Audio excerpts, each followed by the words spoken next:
ٹھیک ہے صاحب، جزاکم اللہ۔ تو ہمارا جو یہ جو کلاس چل رہی ہے اور یہ جو کورس چل رہا ہے، اس میں بس اب 10 صورتوں کا ترجمہ باقی رہ گیا ہے، 40 حدیثیں باقی رہ گئی ہیں اور کچھ مصنون دعائیں باقی رہ گئی ہیں، اور یہ کورس انشاءاللہ کمپلیٹ ہو جائے گا۔ تو 16 سے آگے آج ہم لوگ پڑھیں گے۔ بسم اللہ الرحمن الرحیم۔ نمبر 17، لا یلدغ المرء من جحر واحد مرتين۔ ٹھیک ہے، آپ لوگ عربک میں اگر یاد کر سکیں تو بہت اچھی بات ہے۔ جس طرح سے ہم قرآن کی صورتیں یاد کرتے ہیں، اسی طرح سے ہم حدیثیں بھی یاد کریں، ٹھیک ہے نا۔ حدیثوں کو یاد کرنے سے کیا ہوتا ہے کہ 40 حدیثوں کی فضیلت ہے کہ جس شخص نے 40 حدیثیں یاد کی اور اس کے بعد دوسروں تک ان حدیثوں کو پہنچایا تو اللہ تعالیٰ اس کو شہداء، انبیاء اور پیغمبروں کے ساتھ اس کا حشر فرمائیں گے۔ تو اللہ کے نبی صلی اللہ علیہ وسلم نے ارشاد فرمایا کہ انسان کو ایک ہی سوراخ سے 2 مرتبہ ڈسا نہیں جا سکتا، ٹھیک ہے۔ انسان کو ایک ہی سوراخ سے 2 مرتبہ نہیں ڈسا جا سکتا۔ اس کا مطلب کیا ہے؟ اس کا مطلب یہ ہے کہ کوئی بھی انسان ایک ہی جگہ سے 2 بار دھوکہ نہیں کھا سکتا، یہ اس کا مطلب ہے۔ بات سمجھ آ رہی ہے؟ لا یلدغ المرء من جحر واحد مرتين، کہ انسان کو، کسی بھی مسلمان کو ایک ہی سوراخ سے 2 مرتبہ نہیں ڈسا جا سکتا۔ اس کا مطلب یہ ہے کہ اللہ تعالیٰ نے مسلمان کو اور کسی بھی انسان کو اتنا بیوقوف نہیں بنایا کہ وہ ایک ہی جگہ سے ایک ہی طرح سے 2 بار دھوکہ کھائے۔ وہ الگ بات ہے کہ وہ اپنے مائنڈ کا یوز نہیں کر رہا ہے، اللہ کی دی ہوئی نعمتوں کا استعمال نہیں کر رہا، بیوقوف بنا ہوا ہے، وہ الگ چیز ہے۔ لیکن ہر انسان کو اللہ تعالیٰ نے اتنی سمجھ دی ہے کہ ایک مرتبہ دھوکہ کھا جانے کے بعد اسی جگہ سے اسی طرح سے وہ دوسری مرتبہ دھوکہ نہیں کھا سکتا۔ اسی لیے ہمیں اس کا بڑا خیال رکھنا چاہیے۔ کسی نے آپ کو دھوکہ دیا، فراڈ آپ کے ساتھ کر لیا، پھر بعد دوبارہ اس نے آپ سے معافی مانگ لی، پھر اسی طرح سے وہ ٹرک چل رہا ہے، چال چل رہا ہے، پھر آپ دھوکہ کھا رہے ہو، تو یہ آپ کو سوچنا چاہیے کہ ایسا کیوں ہو رہا ہے۔ یعنی آپ کو اللہ نے جو عقل دی ہے، اللہ نے جو آپ کو سوچنے کی پاور دی ہے، آپ اس کا استعمال نہیں کر رہی ہو۔ اسی لیے زندگی میں ایک مرتبہ ایک ٹاپک پر آپ کسی سے دھوکہ کھا لی، مثال کے طور پر کسی نے کہا بھائی کاروبار میں پیسہ لگاؤ 1,00,000 روپے، آپ کو ہر مہینے 3,000 روپے پروفٹ کے میں دیا کروں گا۔ آپ نے بھائی اس کو 1,00,000 روپے دے دیے، وہ 1,00,000 روپے لے کے بھاگ گیا۔ پھر دوبارہ اسی جیسا کوئی بندہ آتا ہے، وہی آتا ہے کہ بھائی مجھے معاف کر دو، میں 1,00,000 روپے تمہارے واپس کر دوں گا، لیکن ایسا کرو 1,00,000 روپے مجھے اور دو، آپ کو 6,000 روپے پروفٹ دے دوں گا۔ آپ نے پھر اٹھا کے اسے 1,00,000 روپے دے دیے، بھائی وہ 1,00,000 روپے لے کے فرار ہو گیا، آپ اسے ڈھونڈتی پھر رہی ہو۔ پھر وہ تیسری بار آ گیا، مجھ سے غلطی ہو گئی، معاف کر دو، 1,00,000 روپے اور دے دو، جو تمہارے اکاؤنٹ میں 3,00,000 تھے ٹوٹل، تیسرا لاکھ اور دے دو مجھے، میں آپ کو 9,000 روپے مہینے پروفٹ دیا کروں گا کاروبار میں لگا کے۔ آپ نے اٹھا کے پھر تیسرا لاکھ روپے اس کو دے دیا۔ تو اس کا مطلب یہ کہ آپ اپنی عقل کا استعمال نہیں کر رہے۔ اللہ کے نبی نے ارشاد فرمایا کہ انسان کو ایک ہی سوراخ سے 2 مرتبہ نہیں ڈسا جا سکتا۔ اگر وہ اپنی عقل کا استعمال کرے تو ایک مرتبہ دھوکہ کھانے کے بعد وہ اویئر ہو جاتا ہے، لیکن مسلمان جو ہے آج کل سب بیوقوف بنے ہوئے، مسلمان اپنی عقل کا استعمال ہی نہیں کرتے۔ ایک بار دھوکہ ہوا، 2 بار، سیاسی لائن میں آپ دیکھ لو، سیاست میں مسلمان دھوکے پہ دھوکہ کھاتا ہے لیکن اس کو عقل نہیں آتی، کیونکہ دقت یہی ہے کہ ہم دوسرے کو نقصان پہنچانے میں لگیں، چاہے ہمیں نقصان اٹھانا پڑے لیکن سامنے والے کا فائدہ نہیں ہونا چاہیے۔ اسی لیے زندگی میں بہت دھیان سے چلنا چاہیے، بہت احتیاط سے قدم بڑھانا چاہیے، بہت سوچ سمجھ کر قدم بڑھانا چاہیے۔ اور میں اپنی بہنوں سے، اپنی تمام ہی اسٹوڈنٹ سے یہ بات جب بھی میں کبھی مجھے بیان کرنے کا موقع ملتا ہے تو میں ہمیشہ ایک بات کہتا ہوں کہ آپ اپنے گھر والوں پر ٹرسٹ نہیں کر رہے ہو کسی بھی چیز میں، باہر والوں پر ٹرسٹ کر رہے ہو، تو یہ آپ کی سب سے بڑی بے وقوفی ہے۔ اگر آپ باہر والوں پر ٹرسٹ کر رہے ہو، باہر والوں پر یقین کر رہے ہو، اپنے گھر والوں پر آپ یقین نہیں کر رہے ہو، تو یہ آپ کی سب سے بڑی بے وقوفی ہے۔ میں ایک مرتبہ لکھنؤ کی سفر پہ جا رہا تھا تو میرے پاس ایک کال آیا۔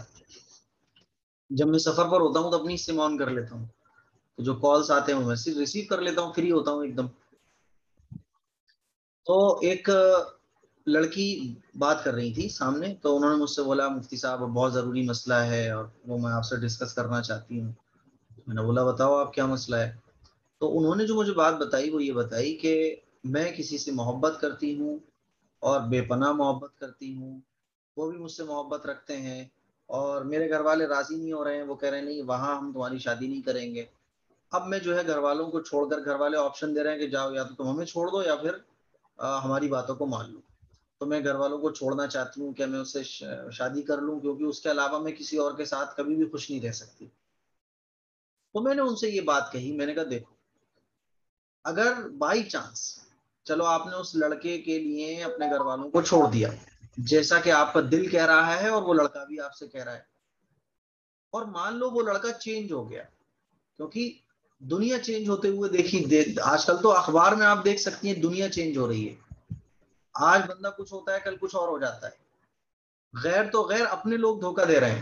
ٹرسٹ آپ اس ٹائم کسی پہ بھی نہیں کر سکتے، کسی پہ نہیں کر سکتے. کون کب بدل جائے کچھ پتا نہیں ہے. صرف ماں باپ اور اپنے لوگ ہی وہ لوگ ہوتے ہیں جو چینج نہیں. میں نے ان سے کہا کہ اگر بائی چانس آپ نے چلو شادی کر لی ان سے گھر والوں کو چھوڑنے کے بعد، اگر وہ لڑکا چینج ہو گیا، وہ لڑکا بدل گیا، تو اس کی کیا گارنٹی ہے کہ آپ کا ساتھ کون دے گا، آپ کی زندگی کیسے گزرے گی؟ نہیں مفتی صاحب وہ ایسا کر ہی نہیں سکتا، وہ مجھے دھوکہ دے ہی نہیں سکتا، وہ میرے ساتھ غلط کر ہی نہیں سکتا ہے، وہ تو مجھ سے شادی کر رہا ہے. میں نے کہا اس کی کیا گارنٹی ہے؟ وہی تو میں آپ سے پوچھ رہا ہوں، اس کی کیا گارنٹی ہے؟ تو بولی گارنٹی یہی ہے کہ وہ کہہ رہا ہے. میں نے کہا اچھا. میں نے کہا ہمارے سامنے روزانہ دسیوں کیس ایسے آتے ہیں جس میں 9 لڑکے بدل جاتے ہیں، 9 لڑکے بدل جاتے ہیں. 10 مان لیجیے آپ سپوز دیٹ 99% ایسے کیس اگر ہوتے ہیں، 100 مان لیجیے 10 شادیاں ایسی ہوتی ہیں جس میں لڑکی جو ہے گھر والوں کے اگینسٹ جا کے لڑکے کی بات پر یقین کرتے ہوئے شادی کر لیتی ہے. لیکن 10 میں سے 9 لڑکے جو ہیں وہ چینج ہو جاتے ہیں. یعنی 1% بات کا مان کوئی لڑکا رکھتا ہے، ورنہ سب چینج ہو جاتے ہیں. اور چینج ہونے میں ان کو دیر بھی نہیں لگتی ہے. کیوں؟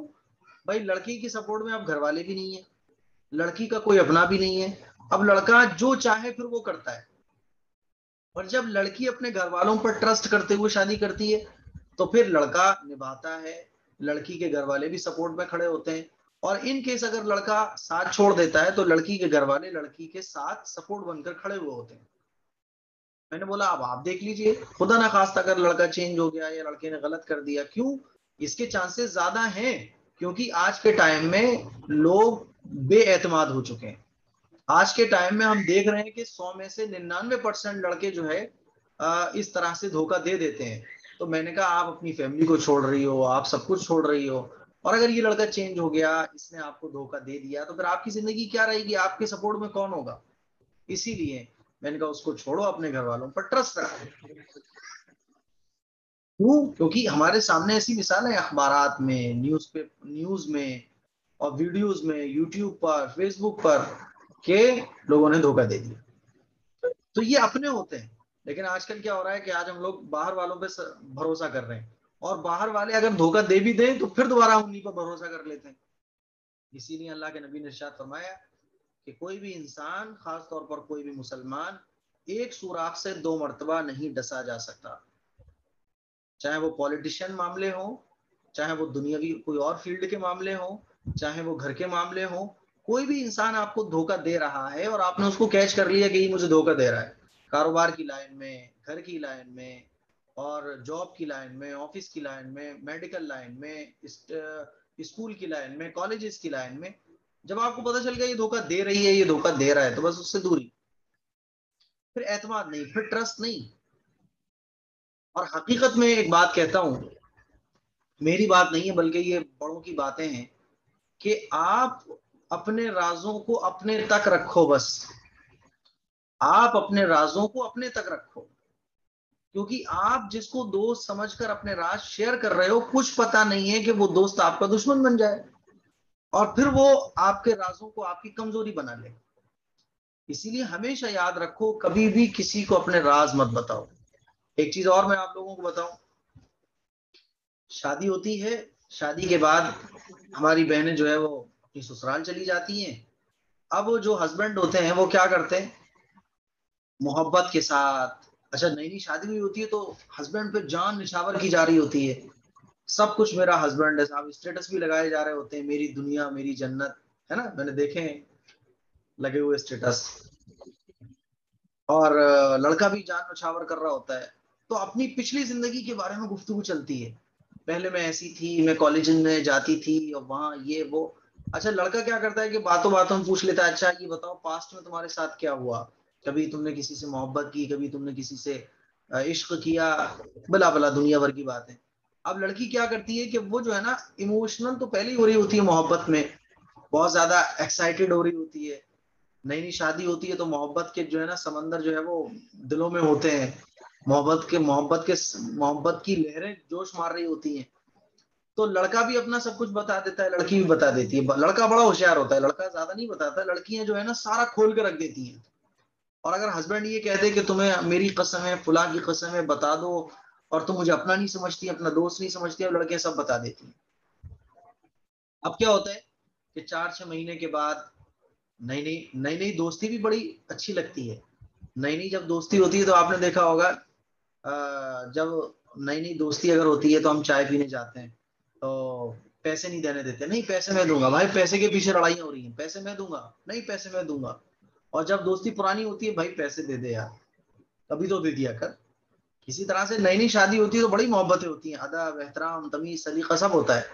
اور جب پرانی شادی ہو جائے تو میں ہوتا ہے, پھر تو کمیاں تلاشی جاتی ہیں. اور یہی چیزیں ہماری زندگی کو بدترین بنا دیتی ہیں. اب لڑکیاں کیا کرتی ہیں کہ محبت میں آ کے اپنی پاسٹ کا سب کچھ ہسبینڈ کے سامنے کلیئر کر دیتی ہیں کہ ایسے ایسے ہمارا وہ بھی تھا, ایسے کبھی اس کے ساتھ بھی ہم نے بات کی, ایسے کبھی اس کے ساتھ گھومنے بھی گئے, ایسے کبھی ہماری ان کے ساتھ شادی کی بات چلی, ہاں کافی دن بعد بھی ہوئی تھی, اور ہاں وہ مجھ سے محبت بھی کرنے لگے تھے. اس کا پھر کیا ہوتا ہے کہ جب آگے چل کے رشتے خراب ہوتے ہیں تو پھر سسرال والے بھی اس چیز کو نوٹ کرتے ہیں, پکڑتے ہیں, اور ہسبینڈ آپ کو ٹارچر کرتا ہے. اسی لیے یاد رکھیے گا, جو بھی گناہ ہے نا ہمارے, دیکھو دودھ کا دھلا ہوا تو کوئی بھی نہیں ہوتا, ہم سب انسان ہیں. اور جب ہم لوگ انسان ہیں تو ہم سے غلطیاں ہوتی ہیں, ہم سے خطائیں ہوتی ہیں, ہم اور آپ خطاؤں سے بنے ہیں. وہ انسان انسانی کیا جس سے خطا نہ ہو, اگر کسی انسان سے خطا نہ ہو تو پھر تو وہ فرشتہ ہو گیا نا. آپ سے بھی خطا ہو سکتی ہے, ہم مجھ سے بھی خطا ہو سکتی ہے. گناہ گناہ کا ہو جانا یہ کچھ جو ہے تعجب کی بات نہیں ہے, لیکن اس گناہ پر توبہ نہ کرنا, اس گناہ پر جمے رہنا, یہ تعجب کی بات ہے. اسی لیے ہمیشہ یاد رکھو کہ پاسٹ میں آپ کے ساتھ جو بھی کچھ ہوا وہ ہوا, بھول جاؤ اسے اور اللہ سے توبہ کرو. ایک گناہ وہ ہے جو اللہ اور بندے کے درمیان ہے, تیسرے کو پتہ نہیں ہے, توبہ کر لو, بھول جاؤ. کیونکہ جب کسی کو نہیں معلوم تو آپ کیوں سے یاد رکھنا چاہتے ہو, بھول جاؤ اس کو, دوبارہ مت کرو. جو گناہ ہو گیا اس کو کسی کو مت بتاؤ. ہاں زیادہ اگر دل میں پرابلم ہے, اس گناہ کا زیادہ بوجھ ہے, تو اپنے استاد کو بتا دو, اپنے شیخ کو بتا دو, اپنے گھر میں آپ جس پہ ٹرسٹ کرتے ہو اس کو بتا دو. لیکن کسی ایسے کو مت بتاؤ جس کو بتانے سے آپ کی ویلیو کم ہو جائے. جیسے میں نے بتایا ہسبینڈ ہے, بھائی زندگی میں غلطیاں ہسبینڈ سے بھی ہوئی ہوں گی, بیوی سے بھی ہوتی ہیں, لیکن آپ اپنی ساری چیزیں پاسٹ کی کھول کے ہسبینڈ کے سامنے رکھ دو. یہ نہیں, جو گناہ آپ سے ہوئے ہو گئے, توبہ کر لو, ختم معاملہ. اب یہ نہیں کہ آپ اس کو ریپیٹ کر رہے ہو, نہیں, کسی کے بھی سامنے اسے ریپیٹ نہیں کرنا. بات سمجھ آ رہی ہے؟ اس سے کیا ہوتا ہے, آپ کے راز آپ تک رہیں گے تو وہ آپ کی دوسرے اس کو کمیاں نہیں بنا پائے. اور بعض دفعہ کیا ہوتا ہے کہ میاں بیوی کے درمیان اگر بیوی ہسبینڈ سے کچھ شیئر کر دے, یا ہسبینڈ بیوی سے کچھ شیئر کر دے, تو شیطان دونوں کے بیچ میں درار پیدا کرنے کے لیے ان چیزوں کو ایشو بنا دیتا ہے. اس لیے ہسبینڈ کو بھی چاہیے شیئر نہ کرے, بیوی کو بھی یہ چاہیے کہ وہ ہسبینڈ سے زبردستی نہ کرے, ہسبینڈ کے لیے جاسوسی نہ کرے. بعض بیویاں کیا کرتی ہیں, ہسبینڈ کا موبائل رکھا ہوگا تو فٹاک سے چیک کرنا شروع کر دیں گے, کہاں اس نے میسج کی, کہاں کال کیے. جب آپ کے مائنڈ میں چیک کرنا ہے, یعنی آپ نے ہسبینڈ کو جو موبائل چھوا ہے وہ چیک کرنے کی نیت سے چھوا ہے کہ اس کے اندر کیا ملے گا, کوئی ویک پوائنٹ ہسبینڈ کا ملے جس سے مجھے پتا چلے کہ کس سے بات کرتے ہیں, تو شیطان کچھ نہ کچھ وہ رسی کا بھی سانپ بنا کے آپ کو دکھا دے گا, اور پھر میاں بیوی کے رشتے خراب ہو جائیں گے. بات سمجھ آ رہی ہے؟ ہسبینڈ کو چاہیے کہ بیوی کی اگر کوئی غلطی نظر آئے تو نظر انداز, بیوی کو چاہیے کہ ہسبینڈ کی کوئی غلطی نظر آئے نظر انداز. کمزوریوں کو نظر انداز کرتے ہوئے زندگی خوبصورت گزرتی ہے. اور اگر آپ کمزوریوں کو نظر انداز نہیں کرو گے تو ہر ایک کے اندر کمزوریاں ہیں, ہر ایک کے اندر کمزوریاں ہیں. وہ کمزوریاں پھر جو ہے نا, کوئی بھی کمزوریوں سے پاک نہیں ہے. کوئی اگر میری کمیاں دیکھنے پہ آ جائے تو بہت کمی میرے اندر نظر آ جائیں گی، کیونکہ میں بھی انسان ہوں، میں کوئی فرشتہ نہیں ہوں. اور اگر کوئی میری خوبی دیکھنے پہ آ جائے تو بھائی اسے خوبیاں نظر، اب آپ لوگوں کو میری خوبیاں نظر آتی ہیں ماشاء اللہ، مفتی صاحب جو ہے نا کتنے اچھے ہیں، پڑھا رہے ہیں، ہے نا، ویڈیوز بنا رہے ہیں، دین پھیلا رہے ہیں، مسجد بنوا دی، مدرسے کے لیے زمین لے لی، ماشاء اللہ ماشاء اللہ ماشاء اللہ. اور اگر آپ کمیاں دیکھنے پہ آ جاؤ تو آپ کو کمیاں بھی نظر آئیں گی. کیا کمیاں نظر آئیں گی؟ مفتی صاحب فون ہی نہیں اٹھاتے ہیں، کوئی ریپلائی نہیں کرتے ہیں. جو قریب والا ہوگا تو اسے کچھ اور کمی نظر آئے گی، ہے نا. تو کیونکہ آپ کمی کا مائنڈ بنا کے دیکھو. تو اگر آپ جو مثال کے طور پہ میں بتاؤں آپ کو اور مثال دے کے سمجھاتا ہوں، یہ میرا گلاس چشمہ ہے، اس کو اگر میں اس میں لینس لگوا لوں ریڈ کلر کے تو مجھے سب کچھ ریڈ نظر آئے گا، کیونکہ میں نے ریڈ کلر کے لینس لگوا لی. اس میں نے وائٹ لینس لگوا لیا، مجھے سب وائٹ نظر آئے گا. ایسے ہی آپ نے اپنے مائنڈ میں جب یہ سیٹ کر لیا کہ اس میں مجھے کمی تلاش کرنی ہے، تو آپ کو بہترین سے بہترین چیز میں کمیاں نظر آ جائیں گی. اسی لیے جب بھی کسی سے ملاقات کریں مائنڈ فری کر کے. سمجھ رہی ہیں بات کو؟ تو میں کہاں سے کہاں پہنچ گیا، میں یہ بتا رہا تھا کہ ایک مسلمان جو ہے وہ انسان جو ہے نا وہ ایک ہی سوراخ سے دو مرتبہ نہیں ڈسا جاتا. اسی لیے زندگی گزاریے ایک دم جاگروک ہو کے، جاگ کر، سوتے ہوئے نہیں، ہے نا، سوتے ہوئے زندگی نہیں گزارنا، ہوشیاری کے ساتھ زندگی گزارنا. کسی سے آپ کو تکلیف پہنچ سکتی ہے، ہوشیار رہیے. بہت ساری عورتیں ہوتی ہیں نا جو آپ سے جلنے والی ہیں، بہت سارے لوگ ہیں جو آپ سے جلنے والے ہوں گے، ہوشیار رہیے ان سے. ان سے اگر کسی تکلیف کا اندیشہ ہے تو پہلے سے ہوشیار. اور اگر ایک بار ان سے تکلیف پہنچ چکی ہے تو کوئی بھی ایسا کام مت کیجیے کہ دوبارہ ان سے آپ کو تکلیف پہنچے. اور اگر دوبارہ بھی آپ کو تکلیف پہنچ رہی ہے ان سے اور آپ بچاؤ نہیں کر پا رہے تو یہ آپ کی کمی ہے، آپ کو غور کرنا چاہیے. اسی لیے میری عزیز بہنوں، ہمیشہ اپنی زندگی کے بارے میں سوچو، دوسروں کے بارے میں سوچنا چھوڑو. دوسروں کو تو صرف آپ نفع پہنچانے کے بارے میں سوچو کہ سامنے والے کو میرے سے فائدہ کیسے پہنچ سکتا ہے. اور اگر آپ کو کسی کے بارے میں لگ رہا ہے کہ اس سے آپ کو نقصان پہنچ سکتا ہے تو اپنی تیاری پوری رکھو کہ اس کے نقصان سے مجھے کیسے بچنا ہے. بات سمجھ آ رہی ہے؟ اللہ کرے میری باتیں آپ کی کھوپڑی میں بس جائیں، سمجھ میں آ جائے آپ کو. خیر، نمبر 16 ہو گیا، نمبر 17 ہو گیا، نمبر 18 الغنا غنا النفس، کہ حقیقی غنا دل کا غنا ہوتا ہے. غنا مالداری، یعنی حقیقی مالداری دل کی مالداری ہوتی ہے نا، دل کی مالداری ہوتی ہے. حقیقی مالداری کا مطلب کیا؟ کیا اللہ کے راستے میں جہاں شریعت نے کہا ہے خرچ کرو وہاں خرچ کرنا ہے، جہاں شریعت نے کہا ہے نہیں خرچ کرنا وہاں نہیں کرنا ہے، جہاں شریعت نے کہا ہے کہ یہاں خرچ کرنا بہت اچھا ہے تو وہاں خرچ کرنا ہے. ٹھیک ہے، تو الغنا غنا النفس، حقیقی غنا دل کا غنا ہوتا ہے. دوسرا یہ بھی ہے کہ آپ لوگوں سے بے نیاز ہو جائیں، آپ کے اندر بے نیازی آ جائے. بے نیازی کا مطلب کیا ہوتا ہے؟ اللہ سے امید ہو، لوگوں سے کوئی امید نہ ہو. یہ کیا ہے؟ غنا، دل کا غنا، بے نیازی، کسی سے کوئی مطلب نہیں، بس اللہ سے مطلب ہے، اللہ سے امید ہے، اللہ سے ہی مانگنا ہے اور اللہ سے ہی امید ہے، سب کچھ ہے لیکن لوگوں سے کوئی مطلب نہیں ہے. مثال کے طور پہ میں ایک جگہ گیا تو میں گیا بھائی، گیا وہاں کسی نے مجھے جو ہے وہ کرسی کے لیے نہیں پوچھا. تو میں نے دیکھا کرسی کے لیے نہیں پوچھ رہا بھائی، میں نے کہا السلام علیکم، خیریت ہے، میں نے کرسی اٹھائی، میں بیٹھ گیا. اب میرے علاوہ کوئی اور ہوگا، وہ جائے گا، اس کو کسی نے کرسی کی نہیں پوچھا تو وہ کہے گا یار مجھے کرسی کی نہیں پوچھا، میں مفتی صاحب تھا، مجھے کرسی کی پوچھنا چاہیے تھا. تو غنا یعنی بے نیازی، کوئی پوچھ رہا ہے نہیں پوچھ رہا ہے کوئی مطلب نہیں ہے، کوئی ٹینشن کی بات نہیں ہے. کسی نے مجھے کھانے کی پوچھا نہیں پوچھا کوئی مطلب نہیں. میں رشتے داری میں گئی، ناشتے کی پوچھا کہ نہیں پوچھا نہیں مطلب ہے، ناشتہ کراؤ ٹھیک، نہیں کرانا تو کوئی بات نہیں. اللہ کا شکر ہے، اللہ کا دیا سب کچھ ہے، اللہ 2 وقت کی روٹی کھلا رہا ہے، بس کچھ نہیں چاہیے. رشتے داری میں گئے، ٹھنڈا پانی پوچھا کہ نہیں پوچھا، نہیں پوچھا، پوچھ لو تو اچھی بات ہے، نہیں پوچھا تو کوئی شکایت نہیں، کوئی شکوہ نہیں. بھائی ہو سکتا ہے ان کی اپنی کوئی پرابلم ہو. حدیث شریف میں یہ بھی آتا ہے کہ جب بھی کسی بھائی کی، اپنے کسی بہن کی کوئی کمی دیکھو تو اس کی اس کمی کو اچھے انداز میں ڈالنے کی کوشش کرو، یعنی اس کو نظر انداز کرنے کی کوشش کرو. اس کی غلط بات کو بھی اگر آپ صحیح کر سکتے ہو، کوئی ایسا پہلو نکل سکتا ہے کہ اس کی غلط بات کو صحیح کیا جا سکتا ہے، تو اس کی غلط بات کو بھی صحیح کر دو. بات سمجھ آ رہی ہے؟ اس درجے کا شریعت نے یہ حکم دیا کہ سامنے والے کے عیبوں پر پردہ ڈالو. بات سمجھ آ رہی ہے؟ مثال کے طور پہ نماز کا وقت ہو رہا تھا, آپ کے گھر میں کوئی خاتون آئی, تو آپ کے دل میں آیا کہ یار یہ نماز نہیں پڑھ رہی ہے. کسی نے آپ سے کہا دیکھو نماز نہیں پڑھ رہی ہیں, اذان ہوئے آدھا گھنٹہ ہو گیا انہوں نے نماز نہیں پڑھی. تو اگر یہ بات ہو سکتی ہے کہ ہو سکتا ہے کہ وہ اپنے گھر سے نماز پڑھ کر آئی ہوں, یہ اگر پہلو نکل سکتا ہے ان کے نماز نہ پڑھنے کا, کہ ہو سکتا ہے بھائی وہ اپنے گھر سے نماز پڑھ کر آئی ہوں, تو یہ نہیں کہنا ہمیں کہ وہ یار دیکھو گھر آئی تھی, اذان ہو گئی تھی, نماز نہیں پڑھی انہوں نے, یہ کہا جا سکتا ہے. ہو سکتا ہے کہ وہ اپنے گھر سے نماز پڑھ کر آئی ہوں.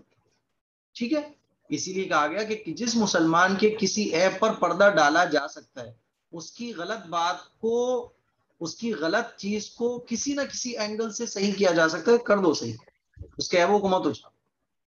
ٹھیک ہے نا, بات سمجھ آ رہی ہے؟ تو حقیقی غنا جو ہوتا ہے وہ دل کا غنا ہوتا ہے, کسی سے کوئی مطلب نہیں ہے, بس اللہ, ہمیں اللہ سے مطلب ہے, اپنے اللہ سے امید ہے, لوگوں سے ہمیں کوئی توقع اور کوئی امید نہیں ہے. نمبر 19, کن فی الدنیا کا انکا غریب او عابر سبیل. دنیا میں ایسے رہو جیسے کوئی مسافر رہتا ہے. دنیا میں ایسے رہو جیسے کوئی مسافر, جیسے کوئی مسافر یا رہ گزر رہتا ہے. بھئی ایک مسافر سفر کر رہا ہے, آپ ٹرین سے سفر کر کے دہلی جا رہے ہو, تو ٹرین میں آپ جو سفر کر رہے ہو تھوڑی بہت پرابلم آئی, مثال کے طور پہ پانی نہیں ملا, تو آپ پانی نہیں مل رہا ہے تو اس میں بہت زیادہ ٹینشن لیتے ہو, پانی نہیں مل رہا, پانی نہیں مل رہا, ٹینشن لے رہے ہو. پانی نہیں مل رہا کوئی بات نہیں ہے یار, 4-6 گھنٹے کا سفر ہے, پیاس سے گزار لو, نہیں مل رہا تو کوئی مسئلہ نہیں ہے, صبر رکھ لو تھوڑا سا, ابھی دہلی اسٹیشن آنے والا ہے نا. اور ٹرین کے اندر آپ اس ٹینشن میں نہیں رہتے کہ رہے جس ڈبے میں ہم بیٹھے ہوئے ہیں پنکھا بھی چل رہا, پنکھا نہیں چل رہا بھائی نہیں چل رہا, کوئی بات نہیں ہے, کوئی بات نہیں, 3-4 گھنٹے کی بات ہے. اسی طرح سے یہ جو دنیا ہے ہماری جس میں ہم اور آپ رہ رہے ہیں, یہ دنیا بھی ختم ہو جانے والی ہے. اور ہماری جو لائف ہے نا, یہ جو جس میں یہ جو ہم لائف گزار رہے ہیں, یہ لائف ہماری ایک سفر کی طرح ہے. اور یہ سفر کمپلیٹ کیسے ہوگا؟ جیسے ہی موت آئے گی یہ سفر کمپلیٹ ہو گیا اور ہم اپنے اسٹیشن پہ چلے جائیں گے, آخرت کے اسٹیشن پر. اسی لیے اللہ کے نبی نے کیا فرمایا کہ دنیا میں ایسے رہو جیسے کوئی مسافر رہتا ہے. بھائی مثال کے طور پہ آپ دہلی جا رہے ہو تو بیچ میں علی گڑھ بھی پڑے گا, علی گڑھ کے بعد بلند شہر بھی پڑے گا, ہے نا, خرجہ پڑے گا. تو اب ایسا تو نہیں ہے کہ اسٹیشن پر آپ اسٹیشن پر ٹرین رکی 1 گھنٹے کے لیے, اب اسٹیشن پر جب ٹرین 1 گھنٹے کے لیے رکے گی تو آپ ضرورت کی چیزیں خریدتے ہو, چلو بھائی کھانا کھا لو, بھوک لگے گی. لیکن یہ نہیں ہے کہ آپ یہ سوچو کہ اسٹیشن پہ میرا گھر بھی بن جائے, نہیں سوچتے نا. کیوں؟ اسٹیشن پر گھر بنا کے کرنا کیا ہے, کیونکہ یہاں سے تو ہمیں چلے جانا ہے, ہمارا وقت, ہمیں تو دہلی جانا ہے, دہلی میں بنائیں گے گھر, اسٹیشن پہ بنا کے کیا کرنا ہے. آپ اسٹیشن پر آرام کرنے کی نہیں سوچتے, کیوں؟ ارے بھائی آدھے گھنٹے کی بات ہے, بیٹھ لو, ٹرین چل دے گی, اصل تو ہمیں دہلی جانا ہے. اسی طرح سے یہ جو زندگی ہم گزار رہے ہیں, یہ زندگی ایک سفر کی طرح ہے, اور ہم اس زندگی کے مسافر ہیں. اور ہمارا جو مقصد ہے, ہمارا جو سفر کا آخری جو ہمارا سفر ہے وہ کہاں کا ہے؟ آخرت کا سفر ہے. موت آئے گی, سفر کمپلیٹ. اب کسی کا سفر جلدی کمپلیٹ ہو جاتا ہے, کسی کا دیر میں کمپلیٹ ہوتا ہے, کسی کا بچپن میں ہی سفر کمپلیٹ ہو جاتا ہے, 6 مہینے کا بچہ تھا انتقال ہو گیا, 2 سال کا تھا انتقال ہو گیا, 10 سال کا تھا انتقال ہو گیا, 40 سال کے تھے انتقال. دنیا میں جتنے بھی انسان ہیں سب کو جانا ہے, تو ہم لوگ جو ہے نا ایک سفر کر رہے ہیں. اسی لیے اس حدیث میں جو اللہ کے نبی نے سبق دیا وہ ہمیں یہ دیا کہ دنیا میں ایسے رہو جیسے مسافر. زیادہ ٹینشن مت لو کہ لمبی چوڑی کوٹھی ہو, زیادہ ٹینشن مت لو کہ لمبی چوڑی کار ہو, زیادہ ٹینشن مت لو کہ پیسہ ہونا چاہیے خطرناک والا, زیادہ ٹینشن مت لو کہ ہسبینڈ میری بات ہی نہیں سنتا ہے, یہ زیادہ ٹینشن مت لو کہ ساس میری نہیں سن رہی ہے, نند میری بڑی خراب ہے, گھر والے میرے بڑے خراب ہیں. اللہ کی عبادت میں لگے رہو. جیسے ٹرین میں ہوتا ہے نا, بھائی ہم نے تو اپنی سیٹ کرائی تھی, ریزرویشن کرا لیا, ریزرویشن کرانے کے بعد بھی جب بہت زیادہ بھیڑ ہوتی ہے تو اپنی سیٹ پہ ہم نہیں بیٹھ پاتے. مجھے اچھے سے یاد ہے کہ جب دیوبند سے ایک مرتبہ سہارنپور سے میں آ رہا تھا گھر کے لیے, چھٹی ہو گئی تھی پڑھائی کی, تو میں وہاں سے آ رہا تھا, تو میرا ریزرویشن تھا, میرے ساتھ 2 بیگ تھے, تو اپنی سیٹ پر پہنچنے کے لیے میں پسینے میں تربتر ہو گیا, لیکن مجھے میری سیٹ نہیں ملی. جب میں لسٹم پسٹم دھکے کھاتا ہوا جو ہے نا اپنی سیٹ پر پہنچا, تو تقریباً وہ کوچ جس میں میرا ریزرویشن تھا، جس میں میری سیٹ تھی، وہ پورا ڈبہ فل ہو رہا تھا، اور اتنا فل ہو رہا تھا یہ سمجھ لیں کہ میری سیٹ کا تو دور کی بات ہے، مجھے کھڑے ہونے کی جگہ مشکل سے مل پا رہی تھی. کیا کریں گے ہم، واویلا تھوڑی نا مچائیں گے.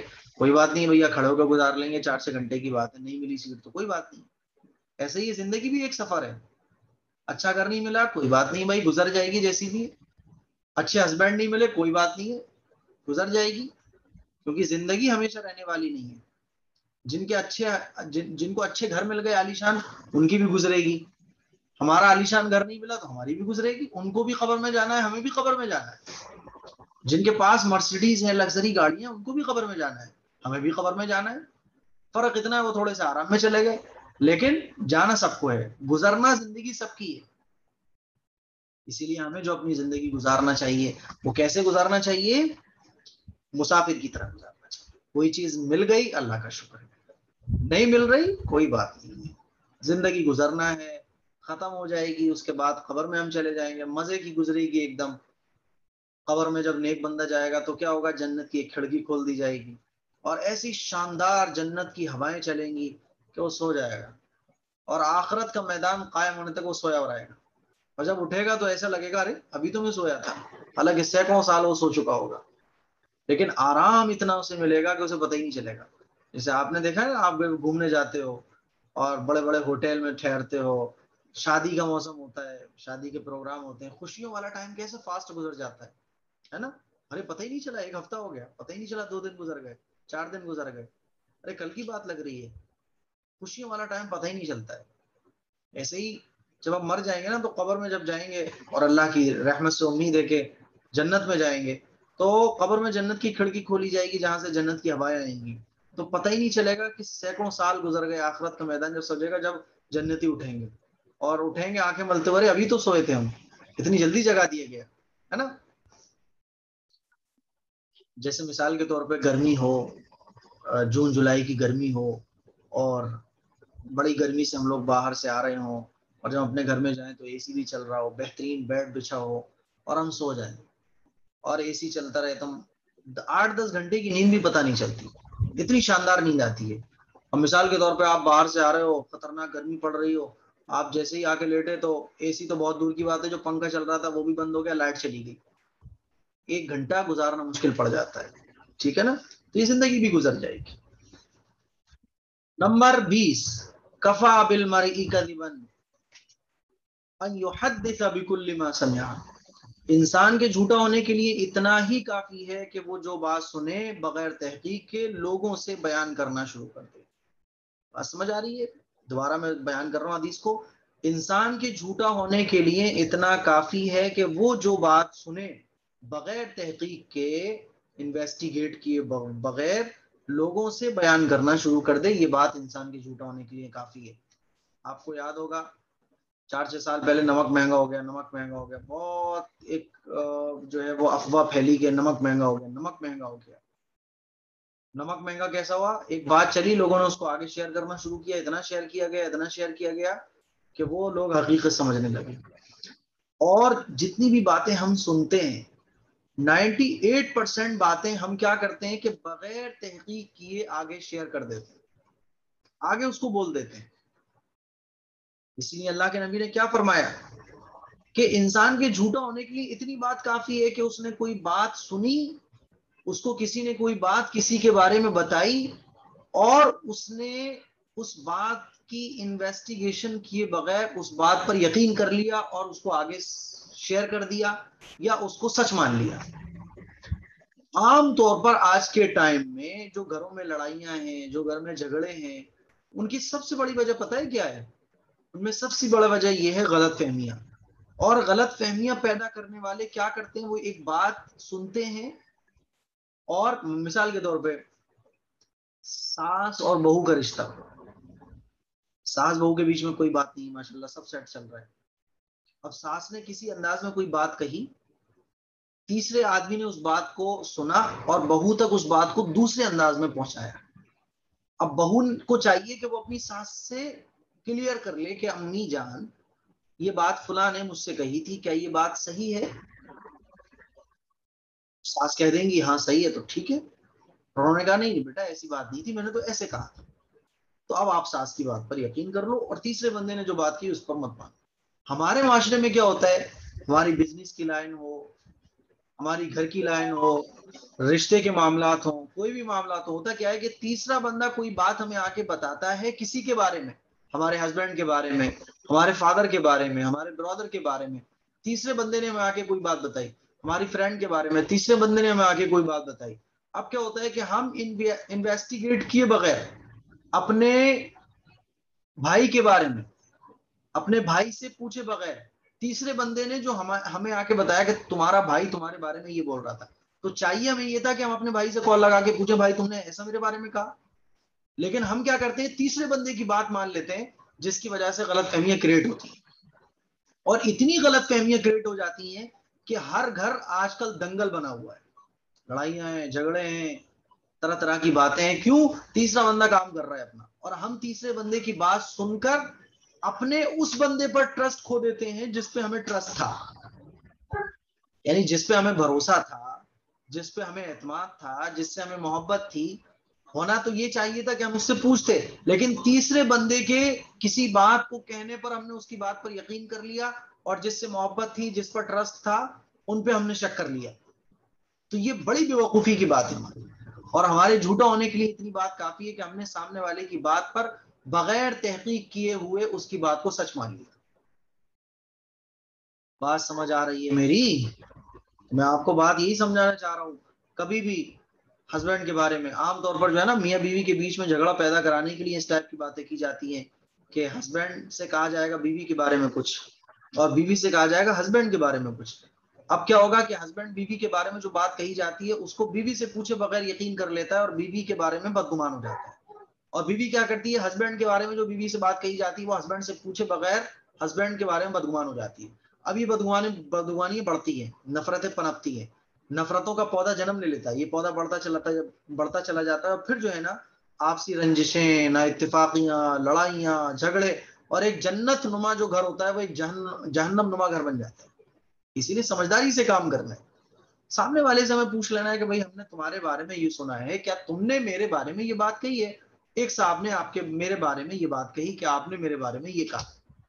وہ بولتے نہیں ہے ایسی بات, اس نے غلط کہا ہے, ختم, بس.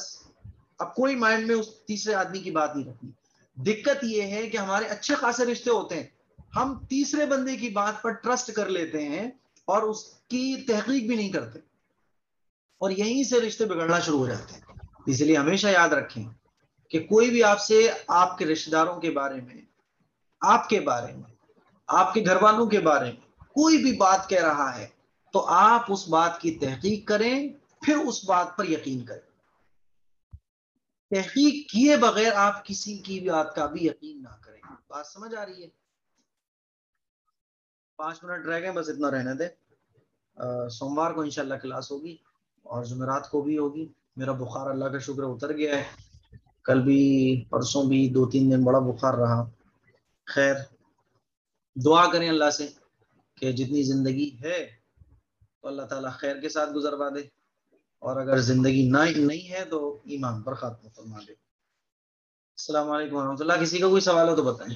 5 منٹ رہ گئے, 5 منٹ میں کیونکہ نیٹ نہیں آ رہا ہے, یہ میں نے ابھی بھی موبائل سے کنیکٹ کیا ہوا ہے, آپ دیکھ لیں. تو اگر آپ کو کوئی سوال ہے تو وہ کر لیں جلدی سے. جی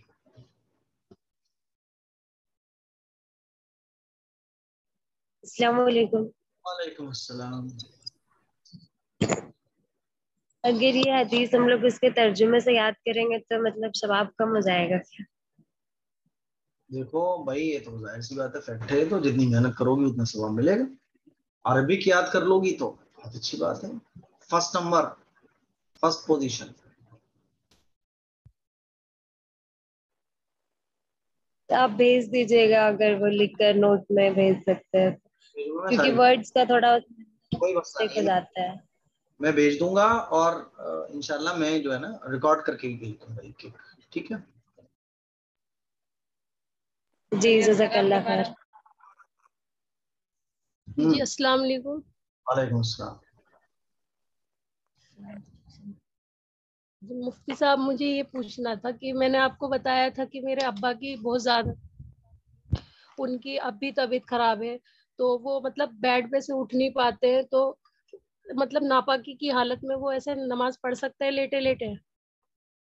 جس درجے تک ناپاکی کلیئر کی جا سکتی ہے اس کے بعد وہ نماز پڑھ سکتے ہیں، کوئی مسئلہ نہیں. اگر وہ غسل نہیں کر پا رہے ہیں، وضو نہیں، اٹھ ہی نہیں پا رہے جیسے آپ نے بتایا، تو جیسے چاہیں ویسے نماز پڑھ لیں بس. ٹھیک ہے.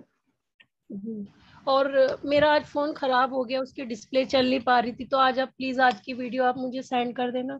صاحب بالکل. جی شکریہ. السلام علیکم مفتی صاحب. اللہ. جی مفتی صاحب، میرا یہ سوال تھا کہ اپن مطلب جو ایپ ہوتے ہیں ان سے کعبہ کا ڈائریکشن دیکھ سکتے ہیں؟ بھائی اپن کو اگر ایپ ڈائریکشن صحیح دکھا رہا ہے تو دیکھ سکتے ہیں. جی تو اپن کو نہیں پتا چلتا کہ وہ صحیح دکھا رہا ہے نہیں، جیسے کہ جو تھوڑا جیسے سا جیسے ہاں ہاں ہمارے یہاں سب مانتے ہیں، اس سے تھوڑا سا ڈائریکشن چینج بتاتا ہے دیکھو وہ. ایسا ہوتا ہے، میں بتاؤں 19-20 کا فرق ہو جاتا ہے تو کوئی مسئلہ نہیں. ایسا نہیں ہے کہ ایک اچھا دم آن دا بالکل کعبے کے بالکل ٹھیک، وہ نہیں ضروری ہے. اگر 19-20 بھی ہو جاتا ہے تب بھی چلتا ہے. رخ ادھر ہونا چاہیے. مثال کے طور پہ جیسے میں بتاؤں آپ کو، کوئی چیز اگر ہمارے سامنے مثال کے تو چھوٹی سی آپ کوئی چیز رکھ دیں تو دور سے جب وہ ہوگی نا تو رخ ادھر ہی ہوگا. اگر تھوڑا سا ادھر ہو جائے جی تب بھی رخ ادھر ہی ہوتا ہے، کیونکہ وہ چیز جب دور جتنی ہوگی تو رخ اس کی طرف رخ کرنے کا جو اسپیس ہے وہ بڑھ جاتا ہے. بات سمجھ آ رہی ہے؟ جیسے جی 1 کلومیٹر کوئی چیز ہوتی ہے، جیسے آپ اگر روڈ پہ کھڑی ہو جائیں تو سڑک کا جو بالکل آخر کا جو کنارہ ہوتا ہے اس کے سامنے آنے کے لیے اسپیس ہمیں زیادہ مل جاتا ہے. ہم ایسے کھڑے ہوں تب بھی سڑک کا کنارہ نظر آئے گا. ایسے تو 19-20 ہو جائے کوئی فرق نہیں پڑتا، کوئی دقت والی بات نہیں. ٹھیک ہے. جی شکریہ مفتی صاحب. اور مفتی صاحب دعا کریے گا، میرا طبیعت بہت خراب ہے، ہاسپٹل میں ایڈمٹ ہے، تو پھر جلد سے جلد یہاں سے ریلیز ہو جائے. دعا میں یاد رکھیے گا. بالکل دعا کریں گے، اللہ تعالیٰ سب کو شفا عطا فرمائے. زندگی دیکھو ہمیشہ دعا یہ کیا کرو، اللہ کے نبی صلی اللہ علیہ وسلم دعا کیا کرتے تھے، اللہم ما کانت الحیات خیر لی وتوفنی اذا کانت الوفات خیر لی. غالباً اسی طرح سے کہ اللہ اگر میرے حق میں زندگی بہتر ہو تو خیر عطا فرما، اور اگر موت بہتر ہو تو موت عطا فرما. تو ہمیں اسی سے دعا کرنا چاہیے. اللہ تعالیٰ آپ کو صحت عطا فرمائے، سبھی کو صحت عطا فرمائے، اور ساتھ خیریت کے ساتھ ایمان پر خاتمہ فرمائے. موت سے گھبرانا نہیں چاہیے. زندگی اللہ سے ہی مانگو، اللہ زندگی ہے تو ایمان زندگی نصیب فرما، موت ہے تو موت عطا فرما. ٹھیک ہے. اور بتائیں. السلام علیکم مفتی صاحب. وعلیکم السلام. مفتی صاحب یہ دعا عربی میں سینڈ کر دینا یوٹیوب پہ، اس پہ اچھا ٹھیک ہے، واٹس ایپ پہ. ٹھیک ہے انشاءاللہ. ٹھیک. السلام علیکم مفتی صاحب. جی وعلیکم السلام. آپ نے بہت سارے کلاس کے ویڈیو نہیں ڈالے ہیں. پڑھ جائیں گے، آج پڑھ جائیں گے انشاءاللہ.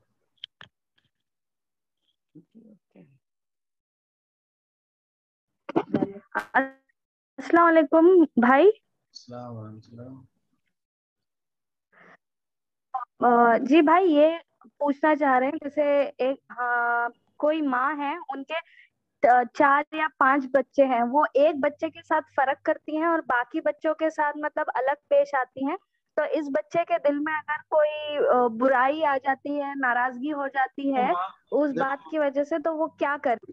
دیکھو ماں اپنی قبر میں جائیں گی، آپ اپنی قبر میں جاؤ گے. ماں اگر ناانصافی کر رہی ہے، غلط کر رہی ہے، اس کا مطلب یہ نہیں ہے کہ بچہ بھی غلط کر رہا ہے. بچہ اپنی ماں کے ساتھ اچھا ہوتا ہو.